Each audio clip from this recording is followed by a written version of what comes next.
Okay so hello students.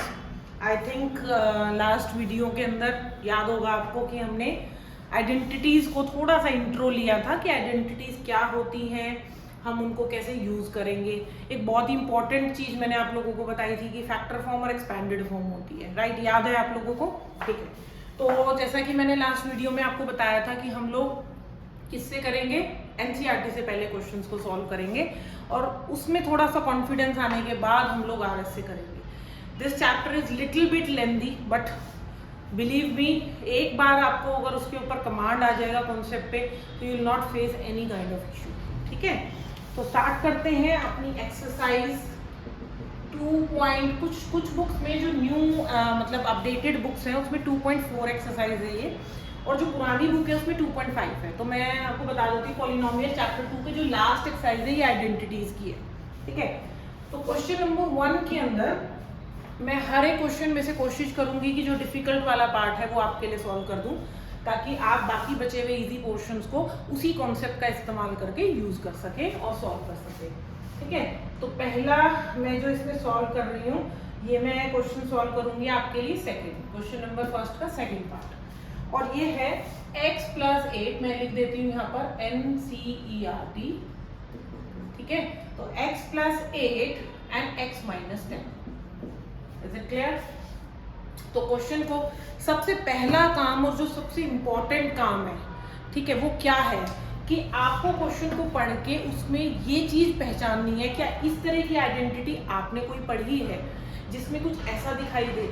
हाँ, हमने एक आइडेंटिटी पढ़ी थी, मैं आइडेंटिटी लिख के दिखा रही हूँ आपको। x + a and x + b it is equal to x² a + b x + ab। ठीक है, तो यहाँ पर आप देख सकते हो कि दोनों में कुछ छोटी मोटी सिमिलैरिटी आपको नजर आएगी, और जो सबसे बड़ी जो कंफ्यूजन आप लोगों को लगती है वो नेगेटिव, मतलब साइन चेंज हो जाने से आपको ऐसा लगता है कि आइडेंटिटी बदल गई है। नहीं, x + a, अब देखो दोनों, यहाँ पर क्या था मैंने आपको बताया था, दोनों ब्रैकेट्स के अंदर पहली टर्म बिल्कुल आइडेंटिकल होनी चाहिए। आपके में भी देखिए पहली दोनों टर्म बिल्कुल आइडेंटिकल है, सेकंड वाली डिफरेंट होनी चाहिए। यहाँ a है, यहाँ b है, तो इसका मतलब क्या मैं ये कह सकती हूँ कि यहाँ पर a की वैल्यू 8 है और b की वैल्यू -10 है? हाँ, कह सकते हैं।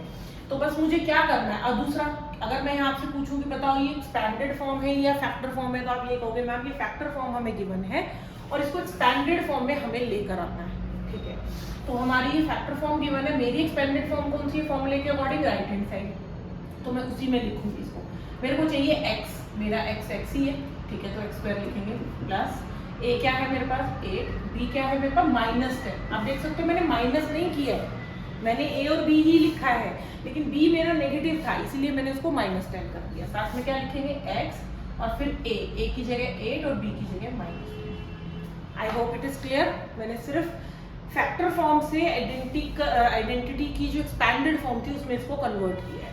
तो ये बन गया आपका x², 8 - 10 इज -2x और माइनस का 8। ठीक है, तो ये एक्सपैंडेड फॉर्म आ गई, और ये जो गिवन थी ये क्या थी आपकी? फैक्टर फॉर्म थी।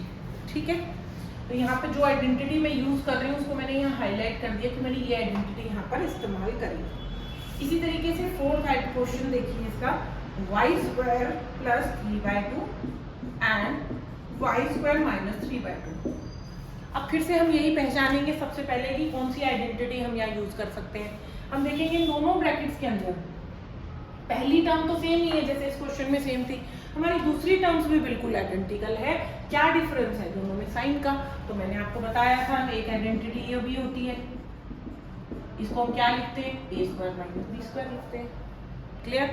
तो हमें क्या लिखना है? सिर्फ एक्सपैंडेड फॉर्म में लिखना है। तो ये एक्सपैंडेड फॉर्म में, फैक्टर फॉर्म में गिवन थी, तो a क्या है मेरे पास यहाँ पर? y² मेरा a है, तो a² करना है तो y² का स्क्वायर करेंगे। b क्या है मेरे पास? 3/2, उसका 2। तो ये हो गया y⁴ -9/4। I hope it is clear to you. ठीक है, तो मैंने यहाँ डिफरेंट दो आइडेंटिटीज यूज करी। अगेन मैं इसको हाईलाइट करूंगी। ठीक है, ध्यान से देखिएगा इसको। ठीक है, तो अभी के लिए मैं वीडियो को थोड़ा सा पॉज कर रही हूँ क्योंकि आज 10th क्लास का रिजल्ट आया है और मेरे स्टूडेंट जो है लास्ट ईयर के 10th के स्टूडेंट्स वो लगातार कॉल कर रहे हैं, तो मैं इस वीडियो को कंटिन्यू करूँगी आपके लिए और एनसीईआरटी के सारे क्वेश्चंस के सभी में से कुछ पार्ट्स आपके लिए, डिफिकल्ट पार्ट्स में आपके लिए सॉल्व करूँगी, ठीक है। सो अभी के लिए bye and take care, keep practising and revise the identities again.